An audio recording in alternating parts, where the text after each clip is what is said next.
Mesdames, Messieurs, peuple congolais, les observateurs de l'Union africaine qui sont venus chercher les pots de vin chez le génocidaire Sassou Nguesso sont-ils issus de familles de sept Ouïgos? N'est-ce pas sur ce genre de personnage corrompu de l'Union africaine que le président Emmanuel Macron base son jugement? Avec cette Ouïgos à nourrir, oui, avec cette Ouïgos à nourrir, les observateurs de l'Union africaine ne sont pas civilisés. Dixit le président Emmanuel Macron. Mesdames, Messieurs, les observateurs de l'Union africaine aux élections à gros couillons, dites nomination et cooptation, dans la secte néo-templier Sassoulande, par le gourou, le fils du gourou et les mauvais esprits qui entourent le gourou Sassou Nguesso. Mesdames, Messieurs, scandale au Guandana. Oui, tout est scandale au Guandana.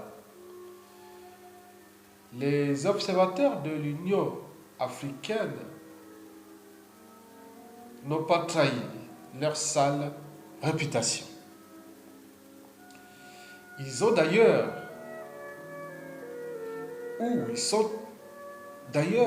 allés plus loin dans la décivilisation africaine telle qu'elle vient d'être définie par le jeune président français Emmanuel Macron.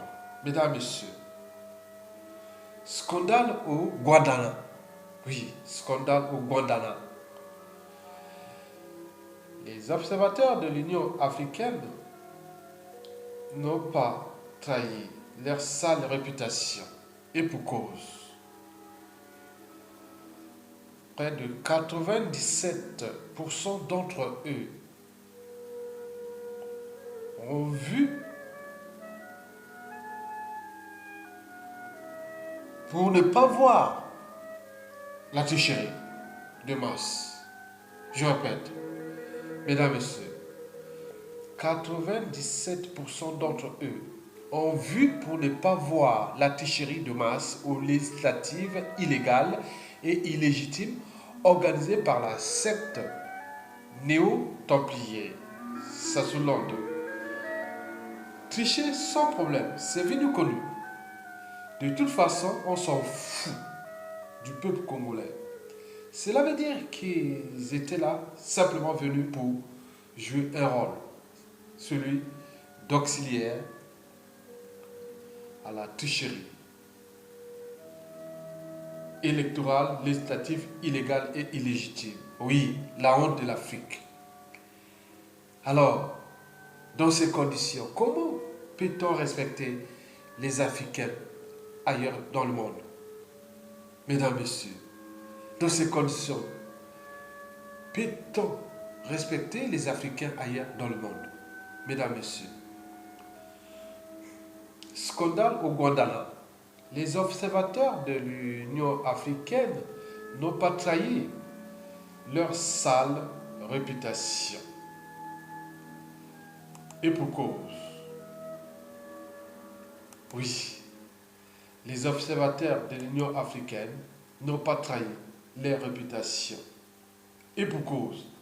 60% d'observateurs de l'Union africaine ont même plusieurs fois voté. D'abord dans les bureaux clandestins, les bureaux de vote clandestins, puis officiels selon les standards au sein de la secte néo-templier Sassoulande. Oui, ils sont passés c'est vraiment un scandale. On a pu voir les observateurs de l'Union africaine passer de bureau en bureau pour voter avec des fausses cartes d'électeurs congolais, alors qu'ils étaient venus là pour observer.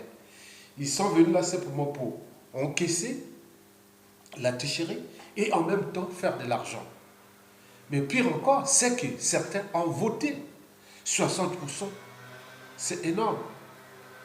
Donc, 6 observateurs sur 10 ont voté dans les bureaux de vote, d'abord clandestins, et puis officiels selon les standards au sein de la secte néo-templier Sassoland. Mesdames, Messieurs, d'après les chiffres apparaître dans les prochains jours, chaque observateur de l'Union africaine aurait reçu entre 15 000 et 30 000 euros cash. Oui, la tricherie, ça paye chez la secte néo-templier Sassoland. Mesdames, Messieurs, peuple congolais, pour celles et ceux qui doutaient que Sassou voulait faire de ces législatives illégales et illégitimes une vitrine pour légaliser son hold-up électoral du 20 mars 2016. Vous en avez ici la preuve. Ces corrompus de l'Union africaine et aussi de la secte néo-templier Sassoland publieront que les élections étaient transparentes et fiables. Pourtant, ils n'auront pas accès à l'essentiel. Validité du fichier électoral et la crise du pôle. Je vous dis que nous sommes en présence des reptiliens. Vérité ou mensonge, c'est pareil. Vous l'aurez compris. Mesdames, Messieurs, le gourou néo-templier Sassoland, Sassou Nguesso, vomi par la communauté internationale pour ses pratiques mafieuses, veut montrer à celle-ci qu'il a organisé des élections législatives et transparentes et les a gagnées, bien sûr. Les experts de la triche de l'Union africaine, magouilleurs et corrompus, ont été sollicités pour venir redorer, tant soit peu, le blason de Monsieur 8%,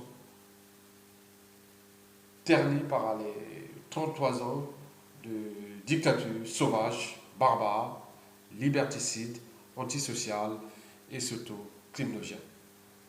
Oui, ils sont venus valider les hold-up électoraux. Et pourtant, M. Denis Sassou Nguesso n'a pas reçu mandat du peuple pour organiser ces élections.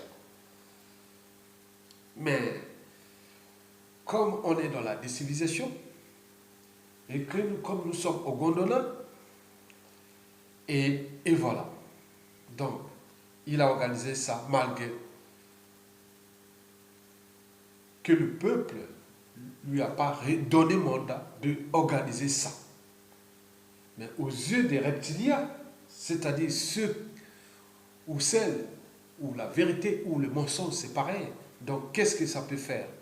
Mesdames, Messieurs, quant au président Emmanuel Macron, il a désormais là une base de jugement de l'état de la civilisation en Afrique. C'est-à-dire ces êtres qui n'ont pas encore franchi certaines barrières de la civilisation, à savoir la barrière de la raison, la barrière de la conscience et des valeurs morales, c'est-à-dire le sens de l'intérêt général, du bien commun, etc., etc. Vous l'aurez compris. Mesdames, Messieurs, je vous remercie et à bientôt.